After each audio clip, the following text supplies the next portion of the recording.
এই বৃষ্টির মরশুমে আজ আমি তোমাদের সাথে শেয়ার করব গরম গরম আর ক্রিস্পি গন্ধরাজ চিকেন ফ্রাই। চলুন দেখে নেওয়া যাক আজকের এই দুর্দান্ত রেসিপিটা। প্রথমেই আমরা গন্ধরাজ লেবুর পাতাটা ভালো করে কুচি করে কেটে নিয়েছি আর গন্ধরাজ লেবুর জেস্টটাকেও বার করে নিয়েছি। এবার বোনলেস চিকেন এনেছি, সেটাই লম্বা লম্বা করে স্ট্রিপস আকারে কেটে নিয়েছি। এর মধ্যে লেবুর রস, আদা রসুন কাঁচা লঙ্কা বাটা, কুচনো লেবু পাতা, লেমন জেস্ট, স্বাদ মতো নুন, গোলমরিচ গুঁড়ো আর একটা ডিম দিয়ে ভালো করে মেখে কিছুক্ষণের জন্য আমরা ম্যারিনেট করতে রেখে দিলাম।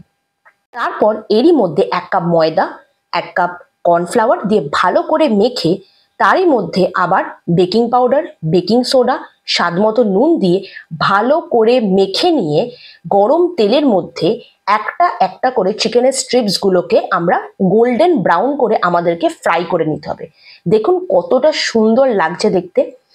তো অবশ্যই বাড়িতে ট্রাই করবে আর আমাকে কমেন্ট করে জানাবে যে কেমন লাগছে ক্রিসপি। তো আজকের মতো এতটাই, চলো টাটা, বাই বাই।